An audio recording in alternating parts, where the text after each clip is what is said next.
convidados desta edição da Noite Clemente, Pedro Nunes, professor do Instituto Superior Técnico e empresário agroflorestal, e também José Cardoso Pereira, professor e investigador do Instituto Superior de Agronomia. Boa noite a ambos. Obrigado por terem vindo. Muito boa noite, sejam muito bem-vindos. José, vou começar por si. A verdade é que esta é uma discussão que temos todos os anos, que repetimos todos os anos, desta vez com uma dimensão de facto que é avassaladora. Em termos de planeamento, fizemos tudo ou havia muito que deveria ter sido feito? Porque é que Portugal continua a arder desta forma? Continua a arder desta forma porque ainda não se alteraram substancialmente as condições que facilitam que isso aconteça. Eu estive aqui o ano passado com o Pedro Pinto e o professor Medina Carreira no pico da crise de 2016 e já discutimos estas situações. Eu outro dia tive a triste ideia de ir reler as atas da primeira audição parlamentar em que participei em 1992, há 25 anos, e achei-a arrepiantemente atual. Quer dizer, muitas das coisas, das percepções dos problemas que eu tinha na altura, mantêm-se. E porquê é que estamos sempre a adiar? Há 25 anos, tanto trabalho podia ter sido feito lá para cá. O que é que não foi feito? O que não foi feito foram várias coisas, dos dois pontos de vista mais importantes e mais estratégicos. Do ponto de vista da estrutura da paisagem, da floresta, do ordenamento do território, da relação do casario com a vegetação perigosa do ponto de vista de fogo, aí muito pouco se alterou. Legisla-se faixas de... E não se alterou porquê? A falta de financiamento, a falta de meios, não temos meios suficientes para isso? Ou é uma questão meramente de vontade política? Eu acho que há um excesso de foco do esforço e do orçamento na última linha, que é o combate. O combate devia ser, e é assumido pelos próprios responsáveis do combate, a última linha de intervenção, e aposta-se muito na última linha, e isso quer dizer que estamos a preparar-nos para deixar que as coisas cheguem até a esse limite. E, portanto, não se investe o suficiente na prevenção nos vários planos. Tanto o organizar, o estruturar, o disciplinar os comportamentos, as atividades de risco, do uso do fogo, como depois trabalhar em ter uma paisagem que seja menos vulnerável. Porque, repara, em 2003, por exemplo, que é o ano mais catastrófico de que há registros, houve cerca de 20 mil fogos. Só escaparam à fase inicial de intervenção, só ultrapassaram os 100 hectares, digamos, 200 fogos em 20 mil.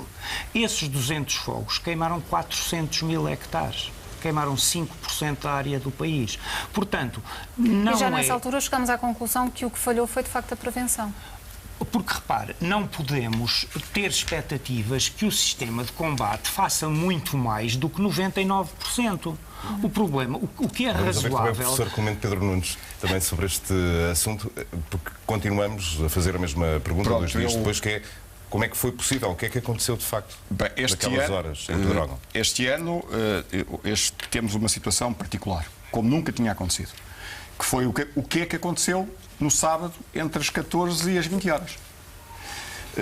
Todos os dados que eu tenho, e fiz vários contactos com pessoas da zona, houve telefonemas para a Proteção Civil, ou números de Proteção Civil, segundo me indicaram, a partir das 2h15 da tarde. Com telefonemas lancinantes de pessoas com aldeias cercadas. Essas aldeias, pelo menos uma delas, ninguém lá foi até o dia seguinte, e quando foram havia já 11 pessoas mortas. O que é que aconteceu entre as 2 da tarde e as 8 da noite? A minha única explicação, e note-se que durante essas horas todas, os sistemas de comunicação de todas as redes móveis estavam a funcionar. Só deixaram de funcionar depois. Como toda a gente sabe, e eu vi há bocadinho o Primeiro-Ministro também dizer isso, é verdade, um incêndio combate-se nas primeiras 45 minutos, uma hora. A partir dessa hora, eu conheço do terreno, já ajudei a combater alguns e posso dar depois uma pista importante sobre isso. A partir dessa hora, depois tem que se mobilizar os recursos, indo à cadeia de comando e chamando a atenção da gravidade do assunto.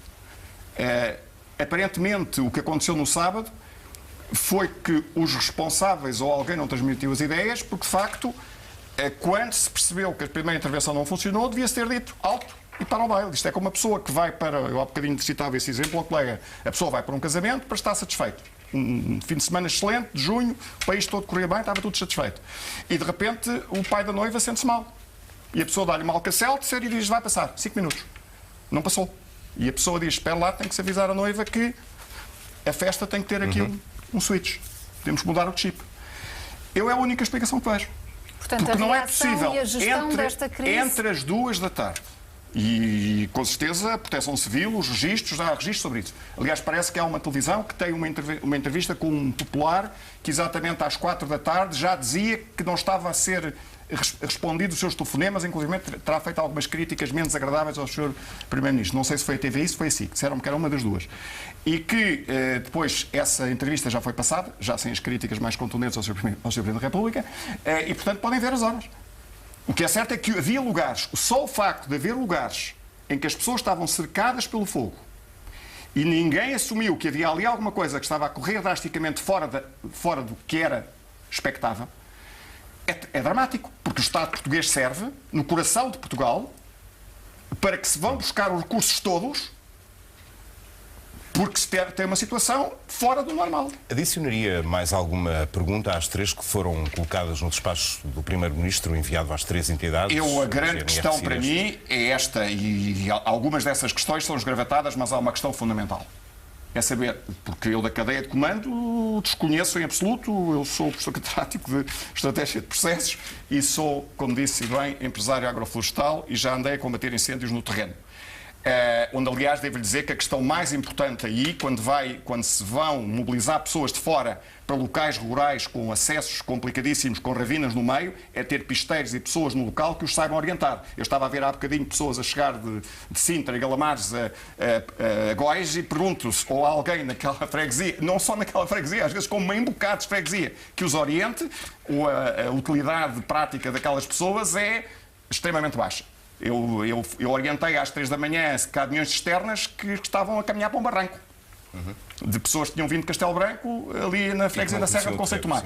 Agora, o que lhe digo é o seguinte: a pergunta fundamental que eu queria saber, se fosse Primeiro-Ministro, é dizer assim: meus senhores, o que é que aconteceu desde que houve o primeiro telefonema lancinante a dizer que havia problemas graves com pessoas cercadas pelo fogo no concelho de Pedrógão Grande, até que, ao fim do dia, se chega à casa, e penso que aconteceu isso a quase todos os portugueses, depois de um sábado magnífico, e a pessoa diz: espera lá, houve aqui uma bomba atómica. O que é que aconteceu em Portugal? Eu cheguei a casa e 19 mortos no coração do país, de repente. Então, mas eu fui para jantar e estava o país normal, tranquilo. Muitas interrogações. E, portanto, se formos ver, e isso já verifiquei, 2:15. Ontem, salvo erro, no Prós e Contras, o responsável da Proteção Civil falou em 2:38. Os dados que eu tenho são 2:15, mas a diferença não é substancial. Até que, às 9 ou 10 da noite, o sistema claramente se descontrolou e todo o sistema estava fora de mão. Aí penso que houve outro erro. Foi que, de facto, alguém devia ter chamado os profissionais para mobilizar os recursos. É claro que, tendo caído a noite, numa situação daquela, aparentemente, a essa hora já tinha morrido a maior parte das pessoas, o que é extraordinário. Como é possível cortar a IC8? Como é possível cortar a IC8, que é a via estrutural, a via rápida estrutural do Pinhal Interior? A única via rápida do Pinhal Interior transversal do país. Entre a A23 e a A25, e não há praticamente nada. E não se declara o estado de emergência no distrito de Coimbra e de Leiria? Não se mobilizam recursos todos, porque se diz, lá estamos na história do casamento. O senhor é capaz de estar a ter um infarto. E correu mal e, portanto, é preciso e pode que a morrer festa no dia do casamento da filha. provavelmente termine. Professor José, perguntava-lhe qual é que é a dimensão que é necessária numa tragédia destas para fazer, de facto, mudar alguma coisa? Pois, olha, eu pensei que tive expectativas, tive esperança que a dimensão de 2003, e ainda depois reforçada por 2005, 2 anos depois, fosse suficiente para conseguir, de facto, uma reorientação estratégica e uma mudança de paradigma. Desta vez vai ser suficiente? Não sei. Tenho muitas dúvidas. O que é que é preciso para que se faça uma reforma da floresta? Não sei o que é que... Eu posso dar-lhe o meu testemunho, vivido, de muitos anos. O mundo rural no Pinhal Interior está desestabilizado e está cada vez mais desestabilizado. E o que acabamos de assistir é um trauma em cima de um trauma. Isto é um círculo vicioso. Quando morrem pessoas assim, desta forma, e quando ficam desestruturadas empresas e modos de vida, isto é um trauma horrível. Horrível. Inimaginável. Utilizando as palavras do Presidente da República, sem limite, sem medida. Agora, o mundo rural do Pinhal Interior tinha a pastorícia, quase que não existe. Tinha os cereais, evidentemente já desapareceram desde que entramos na União Europeia. Depois a azeitona, não podemos esquecer que, por exemplo, só no distrito de Santarém, em 10 anos, encerraram 300 lagares. Por questões ambientais, por questões legislativas, etc. Não se esqueça esta questão fundamental. Repare-me bem nisto. Hoje em dia tem uma senhora que tem, uma viúva que tem 5 hectares de olival. Antes das regras dos ASAIs, essa história toda, ela vendia, ou dava inclusivamente ao lar de terceira idade, ou vendia ao supermercado da senhora da amiga ao lado. Hoje, se fizer isso, se não tiver uma empresa, está a ver uma senhora de 70 anos a fazer uma empresa e ter um contabilista, é presa. E o que é que ela faz? Não apanha azeitona. Eu e outros proprietários rurais oferecemos as azeitonas e ninguém a apanha. José Cardoso Pereira, é preciso dar essa rentabilidade mais local, mais doméstica, de novo à floresta, para que de facto sejam as pessoas também a tratá-la? Eu nem diria só à floresta, é ao território, é à paisagem toda de uma forma integrada. E muitos destes usos da terra que o meu colega estava a referir, a pequena horta, o milho, a pequena pastagem, o olival, a mancha de vinha, situavam-se na proximidade imediata das povoações.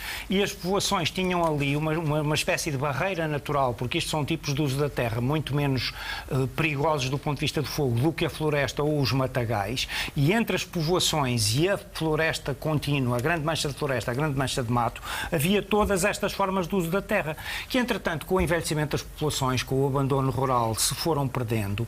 A floresta, as áreas de mato aproximaram-se mais das povoações. A própria pastorícia das cabras já foi referido aqui. Ouça, eu mostro numa das cadeiras que dou sobre fogo aos meus alunos, relativamente ao Conselho de Mação, que é um conselho emblemático desta problemática.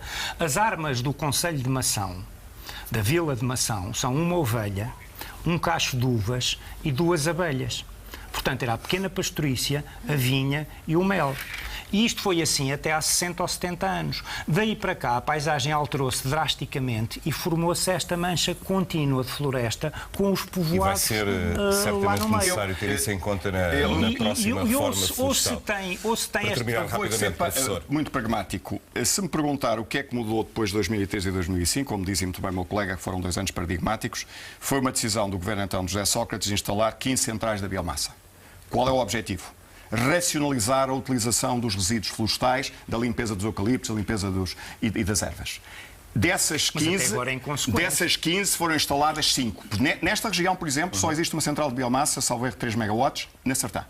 Nos outros concelhos não existe. Devo dizer, por exemplo, que o Concelho de Mortágua, que é o que tem a mais antiga central de biomassa, é o que tem talvez a melhor gestão florestal do país. Porque para cortar, não sei se tem essa noção, porque se cortar a madeira e se não a puder queimar, e no verão não pode queimar ao ar livre a partir de 15 de maio até 15 de outubro, ela seca mais rapidamente que se não tiver cortado. Portanto, quando eu ouço dizer para limpar o matagal e para limpar os ramos de árvores, só se puder queimar, mas só pode queimar numa central da biomassa, porque ninguém vai acender lareiras no verão, como calcula. Portanto, essa decisão de fazer as 15 centrais de biomassa, e julgo que aí o atual Estado de Estado é bastante sensível, aliás, foi aprovada agora 2, uma no Fundão, e penso que os proprietários neste momento já têm os meios financeiros, outra em Viseu, é um caminho nesse sentido.